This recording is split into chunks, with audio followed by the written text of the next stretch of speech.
ఆ? అవును sir. Okay okay, పచారీ షాప్. ఈ పచారీ షాపుల్లో ప్రత్యేకంగా పుచ్చకాయ గింజలు అమ్ముతుంటారా? అయ్యో అమ్ముతారు సార్ అది. Okay okay. సరే, ఈరోజు శని శుక్రులను చూసారా? ఇవాళ కొద్దిగా లేట్ అయింది సార్. అది చూడండి, ఇప్పుడు రెడీగా కాంతి చక్కగా ప్రేక్షకులందరూ కూడా శని కనపడలేదని శుక్రుడు దిగువనే శని మినుకు మినుకుమంటూ ఉంటారు. మరి కొద్దిసేపట్లోనే భగవాని దేవత కనపడవచ్చు, కనపడకపోవచ్చు కూడా. కనపడితే అదృష్టవంతులే. బట్ ఏమైనప్పటికీ మీ అబ్బాయి యొక్క జాతక వివరాల ప్రకారంగా అనుకూల పరిస్థితులు అంటే వివాహానికి సంబంధించిన అనుకూల పరిస్థితులు, అలాగే భవిష్యత్తు కాలంలో వివాహము, సంతానము, డెవలప్మెంట్స్, ఆర్థికము, అంగబలము, అన్ని బలాలతో పాటు మీ కుటుంబంలో మరికొన్ని కొత్త కొత్త అంశాలతో ముందుకు వెళ్ళటానికి అవకాశాలన్నీ కూడా 2017వ సంవత్సరం సెప్టెంబర్ నెల 3వ వారం నుంచి అనుకూల పరిస్థితులు వస్తుంటాయండి. అయితే ఈ 2016 అక్టోబర్లో అనుకూల పరిస్థితులు వస్తాయి. ఒకసారి అట్లా వచ్చేసి జంప్ చేసి మళ్ళీ వెనక్కి వెళ్ళిపోతాయి. బట్ 2017వ సంవత్సరం సెప్టెంబర్ నుంచి డెవలప్మెంట్స్ అన్ని స్టార్ట్ అవుతుంటండి. చక్కగా అనుకూల పరిస్థితులు అన్నీ ఉన్నాయండి. మీరు ఆ యోగాన్ని ఇంకా డెవలప్ చేసుకోవడానికి వెంటనే తక్షణం ఒకసారి ఆకాశం వైపు చూడండి. శని శుక్రుల యొక్క అద్భుతమైనటువంటి కలయికని దర్శించి ప్రార్థించండి. ఓకే అండి, నెక్స్ట్ కాలర్ కూడా సిద్ధంగా ఉన్నారు. ఓకే, నమస్తే అండి. నమస్తే అండి. ఎక్కడి నుంచి మాట్లాడుతున్నారు? ఏలూరు నుంచి అండి. మీ పేరు చెప్పండి. నా పేరు లక్ష్మి అండి. మా అబ్బాయి గురించి అండి. మా అబ్బాయి పేరు కమలాకర్ అండి. ఓకే. మా అబ్బాయి డేట్ ఆఫ్ బర్త్ వచ్చి 13వ తారీఖు అండి, 11వ నెల 1990 అండి. 1990. అవునండి. సమయం చెప్పండి. ఉదయం 8-8:30 మధ్యనండి. ఉదయం 8-8:30 మధ్యనండి. ఓకే, ఏం తెలుసుకోవాలనుకుంటున్నారు? మా అబ్బాయికి గురువు గారు చెప్పారు ఇది వరకు 5 రోజులు కలిసి వచ్చాక ప్రైవేట్ కంపెనీలో జాబ్ వచ్చిందండి. మ్యారేజ్ అయింది, బాగా పుట్టాడండి. సంతోషం. చాలా హ్యాపీగా ఉన్నాం. ఇంకా మా అబ్బాయి ప్రైవేట్ జాబ్ చేస్తూ చేపల చదువు కూడా చేస్తున్నాడు. మా అబ్బాయి భవిష్యత్తు ఎలా ఉందో తెలుసుకుందామనండి. బ్రహ్మాండంగా మాట్లాడుతూ అదరేస్తున్నాను మీరు. మేము పనికిరా మీ ముందు. చాలా సంతోషంగా సార్ మిమ్మల్ని కలుసుకోవడం అంటే దండాలండి. రైట్ రైట్ రైట్, సంతోషం తల్లి. ఇక అనుకూల పరిస్థితులన్నీ కూడా చక్కగా రాబోతున్నాయన్నమా. డెవలప్మెంట్స్ అనేవి రాబోతున్నాయి. ఇక ఈ భగమాలిని కాసేపు కనపడుతుంది. ఒకవేళ భగమాలిని దేవత కనపడకపోయినా మళ్ళీ 11వ తేదీ రాత్రి కనపడబోతుంది. ఆ వివరాలు కూడా చెప్పబోతున్నాను. గోధుమ పిండి దీపారాధన కూడా చేయడానికి ప్రయత్నం చేయండి. మరి గోధుమ పిండి దీపారాధన గురించి పూర్తి స్థాయిలో ఈరోజు కార్యక్రమం చెప్తాను. గ్రహమాలిక యోగం కూడా ఉంది. డెవలప్మెంట్స్ అనేవి మీ అబ్బాయి యొక్క జాతక ప్రకారంగా డెవలప్మెంట్స్ రాబోయేటువంటి ఎప్పుడు ఆగస్టు నెలే. ఈ ఆగస్టు నెల దాటంగానే అంటే ఆగస్టు మధ్యలో నుంచి కానీ సెప్టెంబర్ ఫస్ట్ వీక్ నుంచి కానీ డెవలప్మెంట్స్ బాగా ప్రారంభమవుతాయి. మీరు ఏం దిగులు చెందాల్సిన అవసరం లేదు, ధైర్యంగా ఉండండి. మరి గోధుమ పిండి దీపారాధన ప్రతి ఆదివారం చేయడానికి కూడా ప్రయత్నం అంటూ చేయండి. గ్రహమాలిక యోగం మరొక 4 రోజుల్లో ప్రారంభమవుతుంది. ఆ యోగం వివరాలు కూడా చెప్తాను. వెంటనే ఫోన్ కట్టేసిన తర్వాత టీవీ చూడడానికి ప్రయత్నం చేయండి. ఓకే అండి, నెక్స్ట్ కాలర్ కూడా సిద్ధంగా ఉన్నారు. ఓకే, నమస్కారం అండి.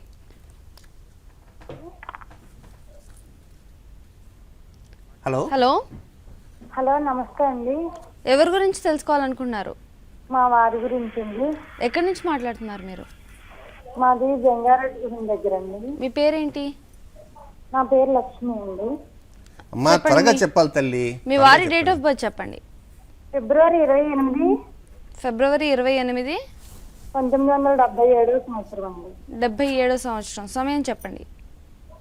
ఉదయం 11 గంటలకండి. అమ్మా మీరు టీవీ చూస్తూ ఉదయం మాట్లాడుతున్నారు 11 తల్లి. గంటలకి. కొద్దిగా బయటకు వస్తున్నాను. మీరు అట్లా మాట్లాడితే కష్టం. ఇంతకీ ఏం తెలుసుకోవాలనుకుంటున్నారు? మా ఆయన గారికి కొద్దిగా ఆరోగ్యం, అదే ఆర్థికంగా కొద్దిగా ఇబ్బందిగా ఉంది. ఆర్థికంగా ఇబ్బందులు ఉన్నాయి. సరే, ఈ ఆర్థికంగా ఉండే ఇబ్బందులకు అనేకం చెప్పుకుంటూ వస్తున్నాను. ఇంతకీ మీరు రాత్రి వంట చేసేటప్పుడు గాజులు వేసుకొని చేస్తున్నారా? లేదు. వేసుకుంటానండి. శనివారం పూట గోల్డ్ తీసుకుంటున్నారా? ఈ కార్యక్రమం కాగానే తీసేసుకోండి 7:30 కల్లా. అలాగే పొద్దున్నే స్నానం చేసి వంట ఇంట్లో దీపం పెడుతున్నారు రాత్రి పూట? పెడుతున్నారా? దేవతా కవ్వం తయారు చేశారా? కవ్వం అండి ఇంట్లో ఉందండి. దేవతా దర్పణం ఉందా? సరే, ఏ దర్పణం ఉన్నా భగవాని దేవత ఐశ్వర్యం. భగము అంటే ఐశ్వర్యము, ఐశ్వర్య దేవత. మరి ఇక సేపట్లో కనపడుతుంది. మేమేమో లోపల స్టూడియోలో ఉన్నాము.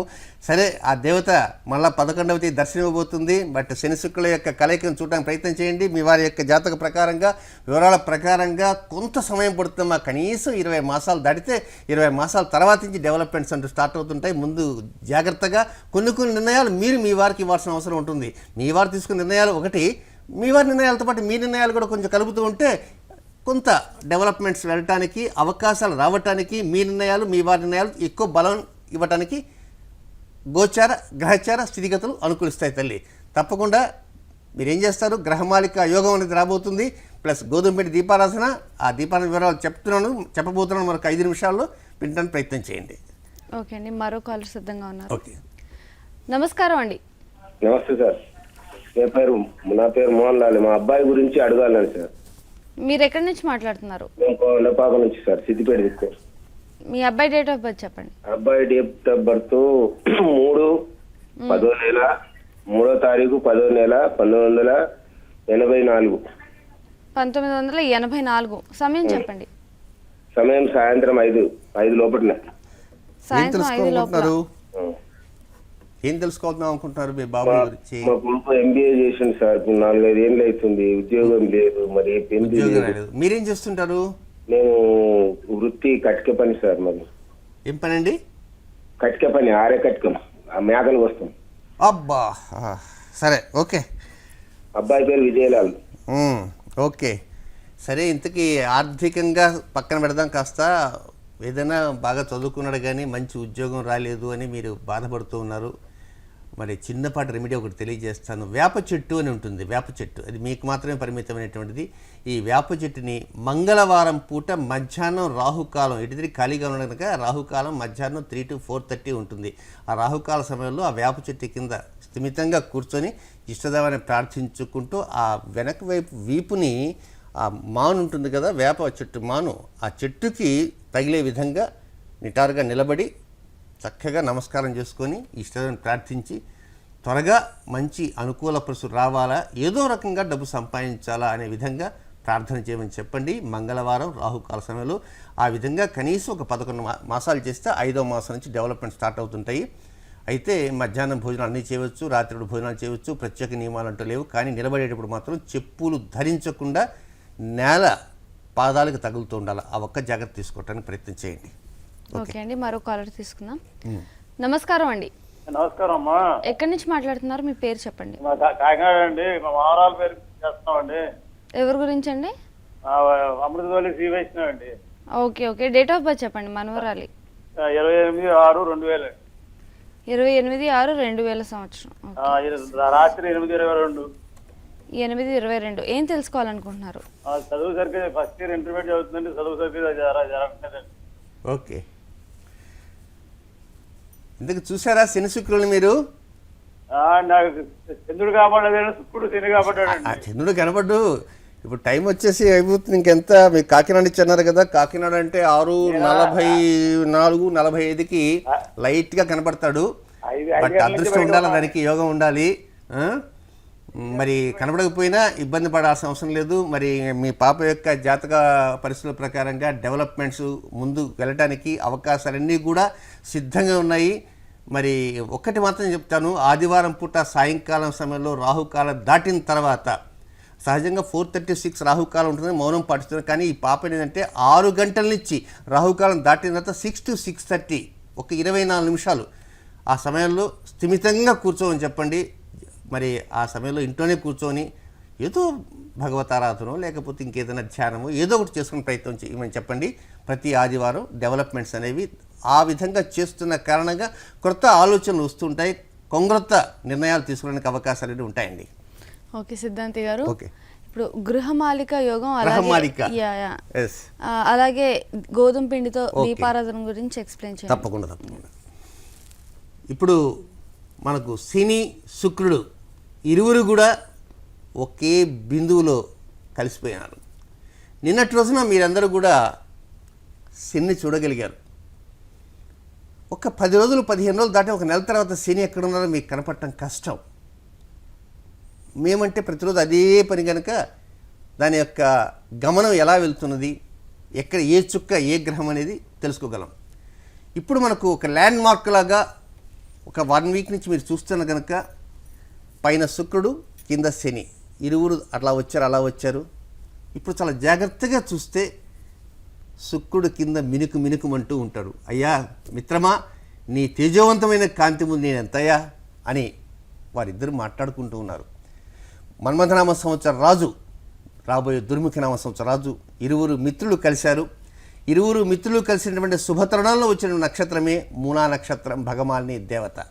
ఎప్పుడైనా సరే ఈ దేవతల వివరాలు మీకు ప్రత్యేకంగా ప్రతి నెలలో వచ్చేటువంటి నెలవంక, ఆ తర్వాత తదియ చంద్రుడు, పంచమి చంద్రుడు, అష్టమి చంద్రుడు, ఆ తర్వాత బహుళ చతుర్దశి చంద్రుడు, మూలా నక్షత్రం వచ్చినటువంటి రోజు చంద్రుడు, ఇలాంటి చంద్రులు ఆ రోజు దేవతలు, వాటి నివేదనలు కూడా మీరు తెలుసుకోవాల్సిన అవసరం ఎంతైనా ఉంది. ఇప్పుడు భగవానుని దేవత మరి కొద్దిసేపట్లో తప్పకుండా ఎక్కడో కొన్ని ప్రాంతాల్లో దర్శనమిస్తుంది. ఎప్పుడైనా సరే భగవానుని దేవత ఎక్కువసేపు దర్శనం ఇవ్వదు, చాలా తక్కువ సమయమే. ఒక్కోసారి 10 నిమిషాలే, ఒక్కోసారి 5 నిమిషాలు, ఎప్పుడో రేర్గా అయితే 2 గంటలు, అంతకంటే ఎక్కువ ఎప్పుడూ ఉండదు. అది శుక్లపక్షంలో అయితే మ్యాక్సిమం గంటన్నర, రెండు ఎప్పుడో అరుదు. అదే కృష్ణపక్షంలో అయితే 2 నిమిషాలే, 2 నిమిషాలు గగనగండం, ఒక్కోసారి 2 సెకండ్లే. ఆ 2 సెకండ్లో చూసిన వాళ్ళంతా కూడా ఒక విధంగా మహా అదృష్టవంతులు. అయితే ఈ భగవాను గురించి మనం ఎందుకు ఇంత లోతుగా చెప్పుకుంటున్నామంటే, ప్రేక్షకులు ప్రతిరోజు ఏదో చందమామ కనబడుతున్నాడు కనుక ఆ చందమామను చూస్తున్నామని పిల్లలకు చెబుతూ ఉంటారు. కానీ చందమామ కాదు, అమ్మవారి యొక్క నిత్య దేవీ కళలు. కనుక ఆ నిత్య దేవీ కళల గురించి తెలుసుకోవాలి, దాంట్లో ఉండేటువంటి అంతరార్థం తెలుసుకొని ఆ తర్వాత ముందుకు వెళ్ళడానికి ప్రయత్నం అంటూ చేయాలి. ఇప్పుడు భగవాని దేవత కనపడినా కనపడకపోయినా చంద్రునికి నూలుపోగులాగా సూర్యోదయం దాకా వెయిట్ చేయండి. సూర్యుడు ఉదయిస్తున్న సమయంలో నూలుపోగు ఇవ్వండి, ఒంటికున్న నూలుపోగా, లేకపోతే లోపల బీరువాలో ఏమన్నా నూతన వస్త్రం, మీ ఇష్టం, మీ శక్తి. చక్కగా నమస్కారం చేసుకోండి. ఇక గోధుమ పిండి దీపారాధనకు చెప్పబోయే ముందుగా మరికొన్ని విషయాలు కూడా మీకు చెప్పాలి. తిరిగి భగవానుని దేవత 11వ తేదీ, ఈ నెల 11వ తేదీ రాత్రి కనబడుతుంది. 7:14 లోపలే వెళ్ళిపోతుంది. నెలవంక, పుష్యమాస నెలవంక, పుష్యమాస చంద్రోదయం మీ భాషలో చెప్పాలంటే. కనుక నెలవంక కనబడుతుంది, ఆ భగవానుని దేవత. మళ్ళా నూలు పొగిస్తాం.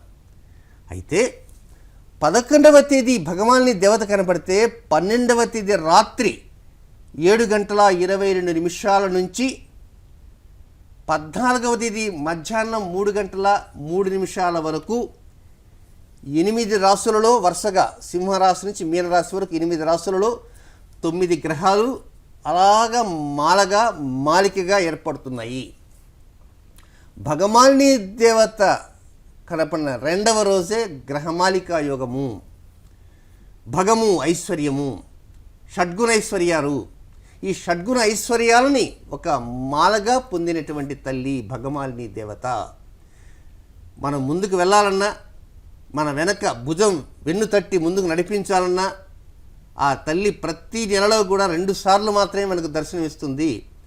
శుక్లపక్షంలో తనంతట తానే దర్శనం ఇచ్చినా ఇవ్వకపోయినా మనం ప్రత్యేకంగా చూస్తుంటాం నెలవంక కోసం. అది వచ్చేటప్పుడు స్వాగతం, మళ్ళీ వీడ్కోలు, అమావాస్య ముందు, సూర్యోదయానికి ముందు ఒక 2-3 సెకండ్లు, 2-3 నిమిషాలు మాత్రమే. ప్రేక్షకులు బాగా గుర్తుంచుకోండి, ప్రతి నెలలో కూడా భగవానుని దేవతను స్వాగతించండి, ప్రార్థించండి. మళ్ళా వీడ్కోలు కూడా ప్రయత్నం చేయండి. అటు స్వాగతించడంలో, వీడ్కోలు 2 సమయాల్లో కూడా నూలుపోగుని ఇవ్వటానికి ప్రయత్నం చేయండి. ఆమె కాంతి కిరణాలు క్రిమ్షన్ రంగులో వస్తుంటాయి. కనుక ఆ దేవత గురించి ఈ గ్రహమాలిక యోగంలో గొప్ప విశేషం ఏంటంటే, 12వ తేదీ రాత్రి 7:22 గ్రహమాలిక యోగం ప్రారంభమవుతుందంటే 12వ తేదీ పూర్తిగా లేనట్టే, రాత్రి నుంచి ఉంది. అలాగే 14వ తేదీ మధ్యాహ్నం 3:03 వరకే ఉంది అంటే 14 కూడా యోగం పూర్తిగా లేదు.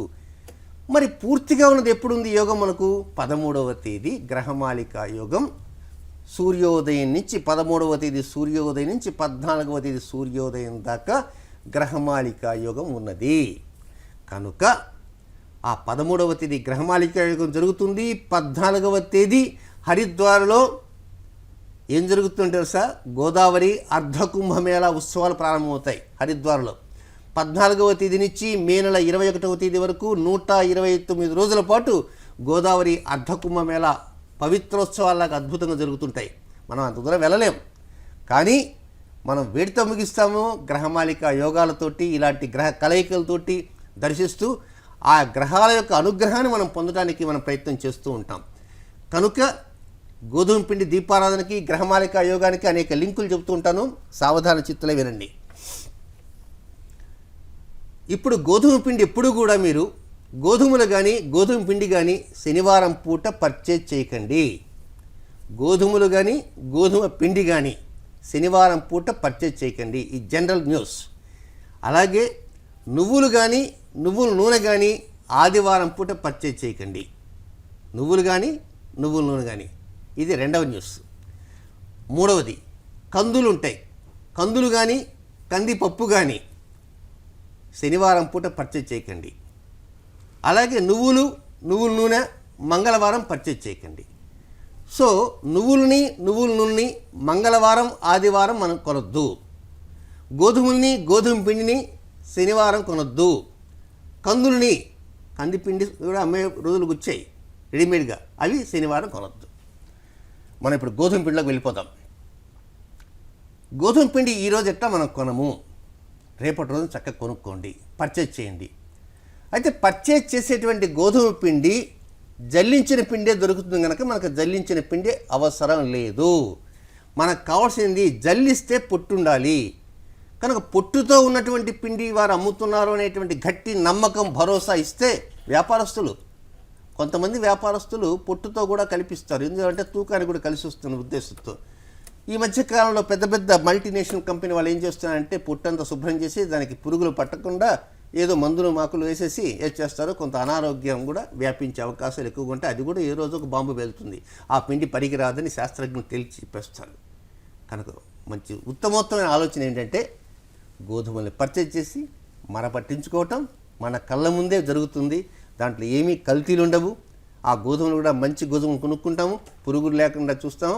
కనుక అలాంటి గోధుమల్ని మనం పట్టిస్తాం.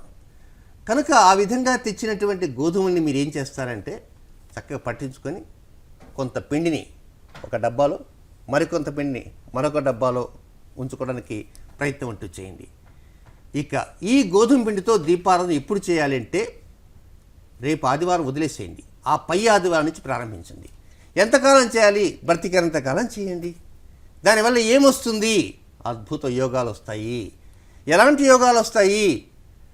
మనకు చెడు అనేటువంటిది ఎక్కడా రాకుండా ఉండటానికి కోసంగా ఈ గోధుమ పిండి దీపారాధన కొంతమేర ఒక ఎమల్సిఫైర్ లేయర్ అంటే సబ్బుల్లో వాడుతుంటారు, డిటర్జెంట్ సబ్బుల్లో ఎమల్సిఫైర్ లేయర్ అనేటువంటి ఒక కెమికల్ STPP అంటే సోడియం ట్రైపాలిఫాస్ఫేట్ అని.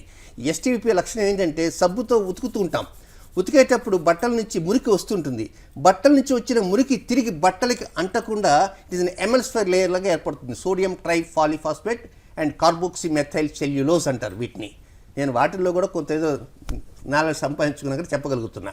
కనుక అలాగే ఈ ఎమల్సిఫైర్ లేయర్ లాగా మనకు కొన్ని రకమైనటువంటి నష్టాలు రాకుండా అడ్డుపడటానికి మాత్రమే ఈ గోధుమ పిండి దీపంలో చేసినటువంటి వెలుగు మనకు ఉపయోగపడుతుంది.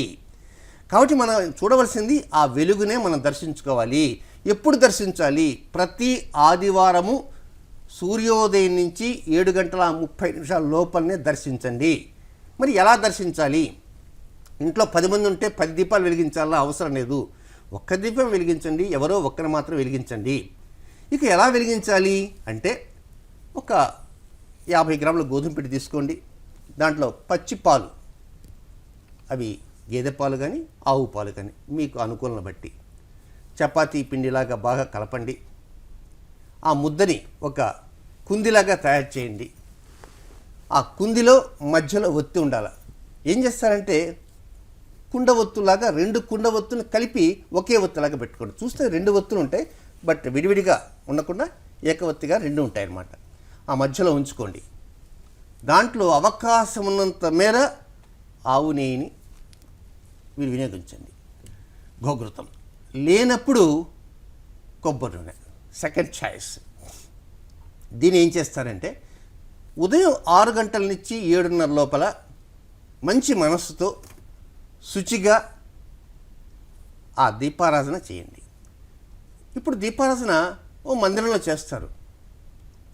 ఆ రూమ్ అంతా చాలా పెద్దదిగా ఉంటుంది. ఈ వెలుగు ఆనదు, చాలదు. ఎందువల్ల రూమ్ యొక్క వైశాల్యం చాలా ఎక్కువ గనక.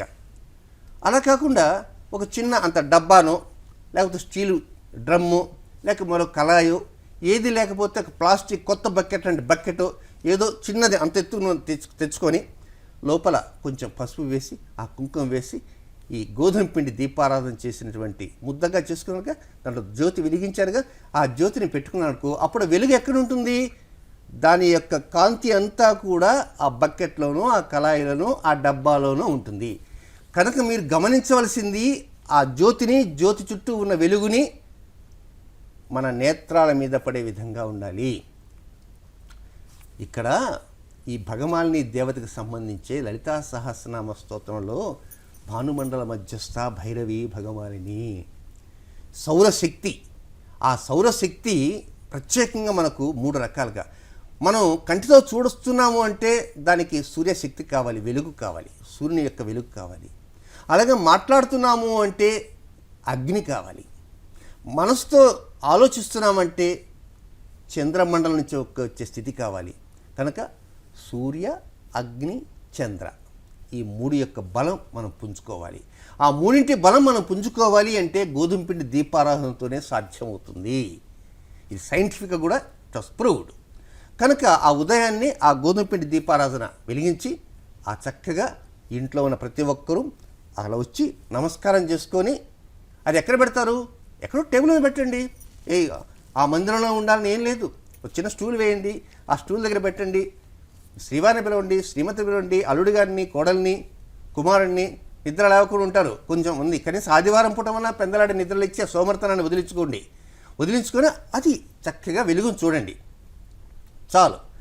ఆ తర్వాత నివేదన, దానికి ప్రత్యేకంగా ఆ సమయంలో నివేదన ఇవ్వాల్సిన అవసరం లేదు. కట్టె పొంగలని చెప్పాను అంతకుముందు. కనుక పెసలు అంటే పెసరపప్పు అంటే పొట్టు తీసినవే కాదు, పొట్టు తీయని పెసరపప్పు. బియ్యము 1 గ్లాసు ఉంటే 1/2 గ్లాసు పొట్టు ఉన్నటువంటి పెసలు ఆ పెసరపప్పు.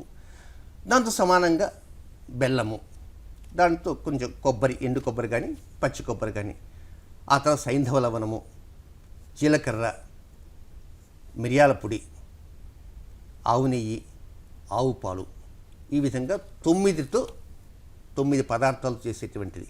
అది దేనికి? ఎముకల పుష్టి దేవత. ఆ పుష్టి దేవత యొక్క డెవలప్మెంట్ మనకు కావాలి. ఆ పుష్టి దేవత యొక్క డెవలప్మెంట్ మనం పొందటానికి కోసమే ప్రతి ఆదివారం చేస్తుంది. గర్భవతులకు చాలా వరకు అది అద్భుతంగా ఉపయోగపడుతుంది. అది 8 గంటలకో 9 గంటలకో 10 గంటలకో మీకు స్థిమితంగా ఉన్న సమయంలో ఆ నివేదన ఇచ్చి ఇంటిలో పాది చక్కగా అది ఆ నివేదన స్వీకరించండి. మరి ఈ గోధుమ పిండి దీపాలు ఏం చేయాలంటే సాయంత్రం దాకా నూనె వేస్తుండాలా, నెయ్యి వేస్తున్నా అంటే అవసరంలే. 7:30 తర్వాత దాని గురించి మర్చిపోండి, ఇంకా ఫర్గెట్ ఇట్. ఆ తర్వాత కొండెక్కుతుంది. ఇక తర్వాత ఏం చేస్తారు? కొండెక్కిన తర్వాత తీసి ఎక్కడో ఎండలో పెట్టండి, కొంచెం ఎండిపోతుంది. ఎందుచేతంటే లోపల పచ్చిపాలు కనుక బ్యాడ్ స్మెల్ వస్తుంటుంది. కనుక సాయంకాలం దాకా ఎక్కడ పిల్లులు, కుక్కలు, కాకులు వచ్చేటువంటి తావు కాకుండా కొంచెం గాలి బాగా సోకిన ప్రాంతంలో పెట్టారంటే బాగా ఎండుతూ ఉంటుంది. దీన్ని నెక్స్ట్ వీక్ అంటే అవతల వారం వచ్చేంత వరకు అలాగే ఉంచేసేయండి. అవతల వారం మళ్ళీ మరొకటి తయారు చేసుకుంటారు కదా. తయారు చేసినప్పుడు ఇంతకుముందు ఈ వారం చేసినటువంటిది వచ్చే వారం ఏం చేస్తారంటే ఒక చిన్న బకెట్లోనో లేకపోతే మగ్గులోనో సగం వరకు నీళ్లు పోసుకొని ఆ నీటిలో వాటర్లో దీన్ని వేశారంటే 1 గంట 2 గంటలు నానిపోతుంది. ఆ మొత్తం మీ ఇంట్లో ఏవో రకరకాల చెట్లు ఉంటాయి, పూల చెట్లు ఉంటాయి, తులసి చెట్టు కాకుండా అనేక పూల చెట్లు ఉంటాయి కనుక ఆ పూల చెట్లలో ఈ నీరు పోయండి. కరగలేదండి, ముద్దలాగా ఏమీ కాదు, భూమిలో కలిసిపోతుంది. ఒకవేళ మేము ఊరు వెళ్ళిపోయినామండి, దీపారాధన చేయలేము ఈ వారం అంటే వచ్చేదాకా ఉంటుంది, ఎక్కడికి పోదు. భద్రంగా దాన్ని ఒక పాలిథిన్ కవర్లో వేసి పిల్లు కుక్కలు తీసుకోకుండా భద్రంగా దాచిపెట్టి. పిల్లు కుక్కలు తీసిపోతే ఎట్లా అండి? కొంపలు ఏమీ అంటుకుపోవు. భగవంతుని భారం వేస్తాం కనుక మరొకటి తయారు చేసుకుంటాం. ఇక ఏ రోజైతే గోధుమ పిండి దీపారాధన చేస్తారో ఆ రోజు రాత్రి కనపడేటువంటి ఏ చంద్రుడైనను వీరెంతో ఒకసారి 12 గంటలు కనపడితే ఆ సమయం లేచి చూడాల్సినంత అవసరం లేదు. మీకు అవకాశం ఉన్నంత వరకు ఆ చంద్రుని చూడటానికే ప్రయత్నం అంటూ చేయండి. ఇది గోధుమ పిండి యొక్క దీపారాధన కథ కమామేషు. ఈ విధంగా చేసిన కారణంగా ఏమవుతుంది? మన శరీరంలో మొత్తం షట్చక్రాలలో మూలాధార చక్రం ఇది ఉందో ఆ మూలాధార చక్రాన్ని కింద 3 అడుగులు చుట్టుకుని ఉండేటువంటి ఒక కుండలిని శక్తి ఉంది. ఆ కుండలిని శక్తి ద్వారా పరోక్షంగా రాహు అక్కడి నుంచి డెవలప్మెంట్స్ మనకి ఇస్తుంటాడు. రాహు ఎవరు? ఉత్తర స్థానంలో ఉన్నటువంటి ఒక బిందువు, కుబేర స్థానం పక్కనే ఉంటాడు. అంటే రాహువుని గురించి భయపెట్టేటువంటి వ్యక్తులు చాలామంది ఉన్నారు. రాహువు కేతు వస్తారు, అది వస్తారు, ఇది కాలసర్ప దోషం అంటారు, ఆ దోషం ఈ దోషం. కాలసర్ప దోషము అనేది జ్యోతిష్ శాస్త్రంలో ఎక్కడా లేనే లేదు. కాలసర్ప యోగం అనేది ఉంది. కాలసర్ప యోగం కూడా అద్భుత విజయాలను అంటూ ఇస్తుంది. దాని వివరం మనకి ఇప్పుడు చెప్పనక్కర్లేదు, దానికి సమయం వచ్చినప్పుడు ఎన్నోసార్లు చెప్పాను, మళ్ళా తర్వాత చెప్పుకుందాం. కనుక ఆ రాహు పరోక్షంగా మంచి అనుకూలపరుస్తాడు. కనుకనే రాహుకాలంలో మనం భగవత ఆరాధన చేస్తూ ఉండాలి. ఆ రాహుకాల సమయంలోనే మనం చేస్తుండాలి. అయితే ఆదివారం ఉదయాన్నే 7:30 లోపలనే గోధుమ పిండి దీపారం చేసుకోండి. ఈరోజు కొనకండి, రేపు చక్కగా గోధుమలు కానీ పుట్టు ఉన్న గోధుమ పిండి కానీ కొనండి. ఆ పై ఆదివారం నుంచి నెక్స్ట్ ఆదివారం నుంచి దీపారాధన చేస్తూ ఉండండి. ఇక మనం రేపటి కార్యక్రమంలో ఏం చెప్పుకోబోతున్నాము అంటే 11వ తేదీ భగవాని దేవత తిరిగి మళ్ళీ ఒక్కసారి మనకు కనబడబోతుంది. ఆ 11వ తేదీ 12వ తేదీన అద్భుతమైనటువంటి యోగం ప్రారంభమవుతుంది. 13వ తేదీ పూర్తి స్థాయిలో యోగం అంతా ఉంటుంది. ఆ పూర్తి స్థాయిలో యోగం ఉన్నటువంటి లలితా సహస్రనామంలో ఏ శ్లోకంతో ఏ దేవతని ఏ నివేదనతో ముందుకు తీసుకువెళ్ళాలో, ఆ నైవేద్యం ఏమిటనేది ఒక దేవత ఉంది. ఆ దేవత సస్పెన్స్ అని అనుకోకండి, మీరంతా చూడొచ్చు. చక్కగా చవితి చంద్రుడే 13వ తేదీ మనకు కనబడేది. కనుక ఆ 13వ తేదీ చవితి చంద్రుడితోనే మనకు యోగమంతా ఉంది. ఆ 13వ తేదీ భోగి పండుగ మాత్రం కాదు, 14 భోగి. కనుక ఆ గ్రహమాలిక యోగం అనేది భగవాని దేవత ముందు రోజు కనపడుతుంది. 11 భగమాలి కనపడుతుంది, 12 యోగం స్టార్ట్ అవుతుంది, 13 యోగం పూర్తిగా ఉంటుంది. కనుక ఆ యోగం 8 రాసుల్లో ఒక మాలికగా ఉంది. అంటే గ్రహాలన్నీ ఒక స్వాగతం చెప్తున్న విధంగా ఉంటుంది. కనుక ఆ స్వాగతం చెప్తున్న విధంగా ఉండేటువంటి ఆ రోజున మనం ఏం చెయ్యాలి అనేది రేపటి రోజున నేను ఇక్కడ చెప్తాను. సింగిల్గా ఉంటాను, భవ్యగా ఉండదు. ఇండు మాత్రం భగవాని కోసం కూర్చొని వెయిట్ చేస్తూ ఉంది. ఓకే, ధన్యవాదాలు సిద్ధాంతి గారు. మీరు మా స్టూడియోకి వచ్చి మా ప్రేక్షకులకి మీ విలువైన సలహాలు సూచనలు అందించినందుకు ధన్యవాదాలు. చూశారు కదండి, ఇది ఇవాల్టి శుభదర్శనం కార్యక్రమం. చూస్తూనే ఉండండి భారత్ టుడే. నమస్తే.